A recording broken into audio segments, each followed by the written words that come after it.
Hello everyone, I'm Nat, a librarian of the National Library Board. What's so great about picture books? By reading a wide variety of picture books to children, we show them that there are many different ways to tell a story. Some stories, like Little Red Riding Hood, are straightforward or linear. A leads to B, and B leads to C. Other stories, such as The Three Little Pigs, have repetition. Each time the big bad wolf huffs and puffs and blows the house down, or tries to anyway. There are also cumulative stories. The best examples are familiar stories like The Enormous Turnip and I Know an Old Woman Who Swallowed a Fly. Reading books by different authors also exposes children to different vocabulary and language styles that they will not get from everyday conversation and online videos. What are some of the characteristics we should look at when choosing picture books? They are pictures, words, tone, and story. A book that is great in one or more areas can really appeal to children, and they'll want to read it again and again. Using a variety of picture books helps show children different creative ways of expressing themselves through drawings. For example, in Poco and the Drum, Matthew Forsyth drew the pictures with watercolors and color pencils using straight lines and regular shapes. The drawing is filled with lots of patterns and details. The Starry Giraffe is illustrated digitally by Andy Bergman with large, translucent, irregular-shaped blocks.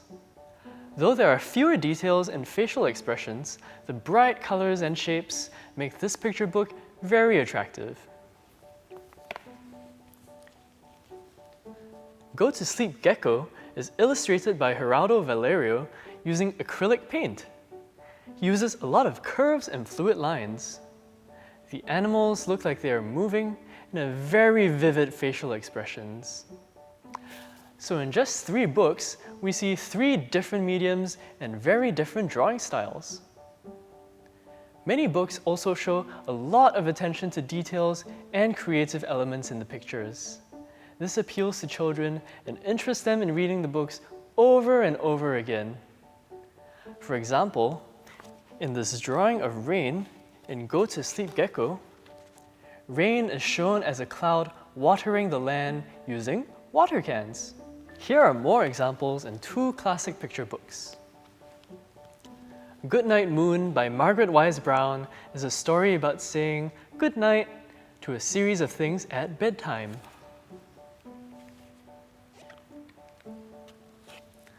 The moon and the clock in the room move forward in time each time you flip the page, as if the story is happening as you read it. The books in the room are also other stories by the same author. There is a picture of the cow jumping over the moon, and a picture of the 3 bears, probably from the Goldilocks story. And if you look very carefully, you can also see a mouse doing different things in each picture. Stephanie's Ponytail by Robert Munsch is a very humorous story about Stephanie's schoolmates copying the way she ties her ponytail. Each time they copy her hairstyle, you can see extra details in the picture. For example, in the words, you learn that more and more people copy her ponytail, at first only the girls, then the boys as well, and later on, even the teacher. In the picture, you see that in the end, even animals like the birds and dogs copy her. It's important to choose books that use age-appropriate vocabulary and language. Generally, you don't want to keep stopping to explain the meaning of a word, and it's best if the meaning is clear from the context. Or you can make the meaning clear by adding synonyms when telling the story. For example, the stone was enormous. It was big, large, and gigantic. For language, there are systematic approaches such as HarperCollins's I Can Read series and Scholastic's guided reading collection. Each level uses more advanced words and language. There are other books that appeal to all ages as they use simpler language and yet have interesting stories that many children love. Here are some examples. Dr. Seuss's series of books use a vocabulary of just about 200 words. The rhyming, made-up words and the nonsensical stories appeal to children who love playing with different sounds in language. The Elephant and Piggy series by Mo Willems also have simple text, clean drawings, and funny storylines that appeal to most children.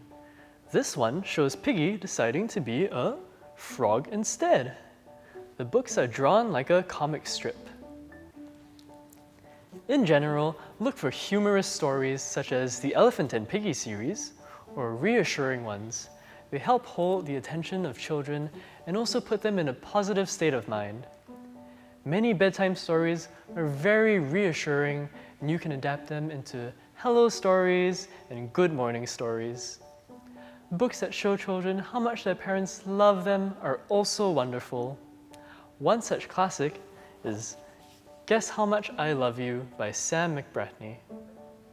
Then there is the story itself. Ask yourself these questions when choosing books. Are there repetitions or catchphrases in the story that make it easy for children to predict what happens next? And at the same time, does the story have enough surprises to make it interesting? Even in linear stories, such as Little Red Riding Hood, there are repetitions, like when Little Red Riding Hood exclaims, "What big ears you have! What big eyes you have!" And the wolf keeps replying, "The better to hear you with, the better to see you with," and so on. Are there places where you can add or change details and interact with the children so they can relate to the story? For example, when Little Red Riding Hood visits her grandmother, you can ask children, what food should she bring? Or, what rules should she obey when going through the forest? Should she talk to strangers? And so on. Let's recap some of the features of good picture books. Look for books with different art styles. Look for books with pictures that show details not found in the text. Choose books with age-appropriate language and vocabulary. Books that are funny or reassuring are always popular with children. Look out for stories that have repetition and catchphrases you and your children can say together. And ask yourself if there are any parts of the story where you can add fun details or interaction during storytelling. By considering all these, you'll be able to choose interesting books and create awesome storytelling sessions that will help your children love and benefit from reading. See you at the libraries!